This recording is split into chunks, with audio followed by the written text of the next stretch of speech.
Hello guys, welcome to this brand new video in the content marketing mastery. In the previous video, we saw and understood what content marketing is and why you should be using content marketing for yourself.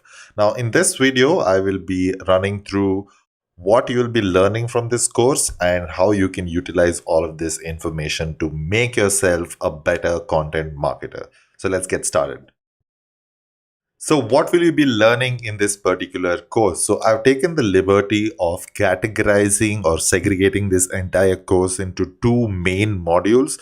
The first module will be about content writing, where we'll be talking about the writing aspect or creating the content aspect of it. And the second part is the content promotion. How do you promote your content that you have already created? So let's go step by step and try to understand what you will be getting from each of these two modules. So the first thing that you will be understanding is setting an objective for your content asset.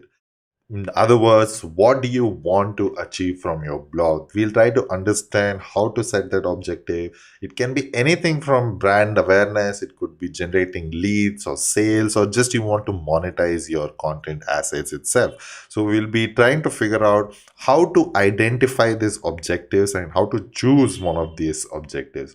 The next up is finding your voice.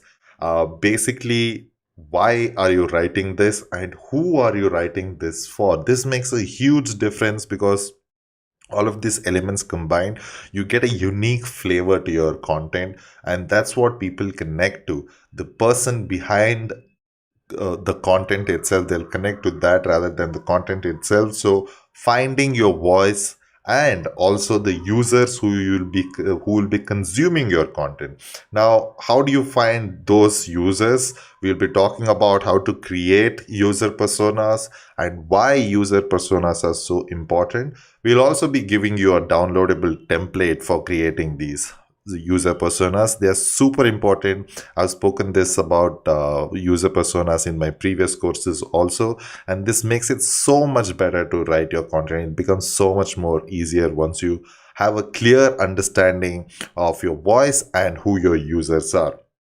Next up is coming up with the content ideas itself. Like, what are the different ways of coming up with ideas? It can be keyword research, it can be competition research, forums, tools, surveys, a lot of these things. So how do you come up with these content ideas? And very importantly, you need to evaluate the choices and choose the right content idea so as to each piece of content attracts the most amount of traffic, because avoiding writing content that might not work and attract traffic is very important. And also, we'll be giving you a traffic evaluator. It's kind of a formula that you can use to have or gauge what kind of content to create and what you will be basically getting out of it. And also, we'll be talking about researching the points for your piece of content and structuring them in such a way that basically it's very easy to consume your content for your audience. Next up, we'll be talking about how to craft killer headlines. Headlines are super important because that's like the first touch point with your audience and your content. You need to ensure that your headlines are absolutely killer. And once they enter your piece of content, how do you create this intriguing intros that will make them stay on your piece of content and actually read through it? And how to make tighter paragraphs which are easily consumable, which is more friendly towards scanning, and also better sentence structure and better words also.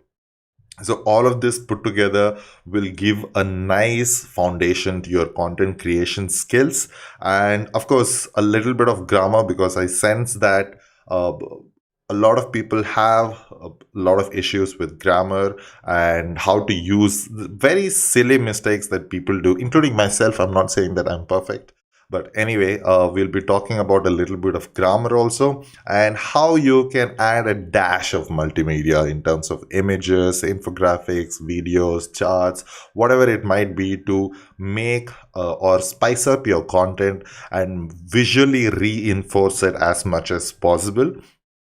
And one thing that I would like to address in this whole thing is how not to sound like a non-native writer. Now, the way we speak English, the way we write English is very different compared to native English writers. And the moment someone who is a native English speaker reads your content, they immediately pick it up and they can actually smell it from a mile in terms of whether it was written by a native speaker or a non-native speaker. And if you have clients abroad, especially in native speaking countries like the US and UK and Australia and all of that, you might want to consider this, because it's very important that you do not sound like a non-native writer.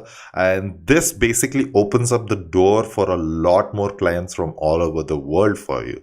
And also, we'll be going through all the tools that will help make your writing a lot more easier, nicer, and of course a lot more professional than what it is right now. So that is in terms of the content writing aspect of it. So let's see what we'll be learning in the content promotion aspects of it.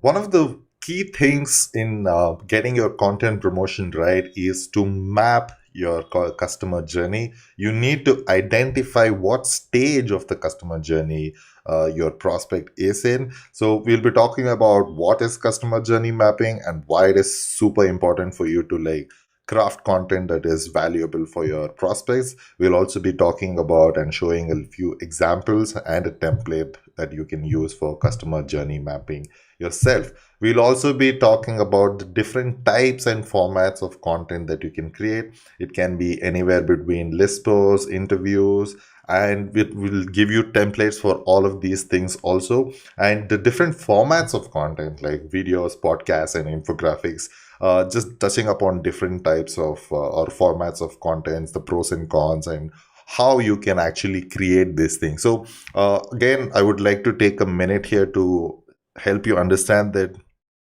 when we say content marketing, it need not necessarily restrict itself to textual content. But in this particular course, we will be talking mostly about textual content and less about other aspects of content, because what I feel is that textual content has a lot of pros, and from a content creation perspective, the barrier to entry is the lowest in terms of textual content when compared to videos and audios and infographics and all of that. Although if you are more comfortable creating videos or any other kind of content, you can apply the same things and you can do the same things and make it work for you. So we'll be talking about that also. And of course, once you create a piece of content, how do you repurpose it? It's why content repurposing is so important, and what are the different ways you can repurpose your content. And then comes the holy grail: how do you distribute your content? We're going to be talking about Facebook, we're going to be talking about LinkedIn, YouTube, Twitter, Quora, forums, email marketing, content syndication, guest posting, Pinterest, comment marketing, all of these things, how to get out there and push your content so that it reaches more of your targeted audience.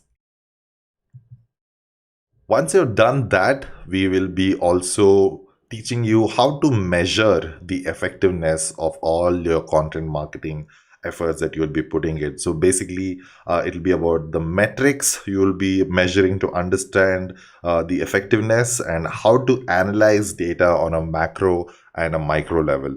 We'll also be understanding how to create a content calendar, and we'll be sharing an example and sample of a content calendar, and what kind of career prospects that you can have with content marketing. Of course, if you're willing to, or if you're planning to use this for your own blog, for your own skills, nothing like it. But if there are a lot of people out there who would want to pursue content marketing as a career, prospective career, and we'll be talking about what are the different ways or things that you can do with this particular skill. and we will close it off with a few notes and exercises. So I think and I hope that I have basically touched upon the most important aspects of content marketing. And if there is anything along the way, if you feel like that I've missed, feel free to like reach out to me and let me know that this is something that I would like for me to like create a video on, and I'll be more than happy to like create content as such. But more or less this will take you from a complete newbie to hopefully a very professional content marketer, right from creating the content and how to promote it effectively across different channels so that you get the best bang for your buck. So I hope you're as excited as I am for this particular course. I think I've checked off most of the things that people were asking for to get out from this particular course. So that's it for this particular video. From the next video, we'll be kicking off the course itself. Thank you very much for watching this video. I'll be seeing you in the next one.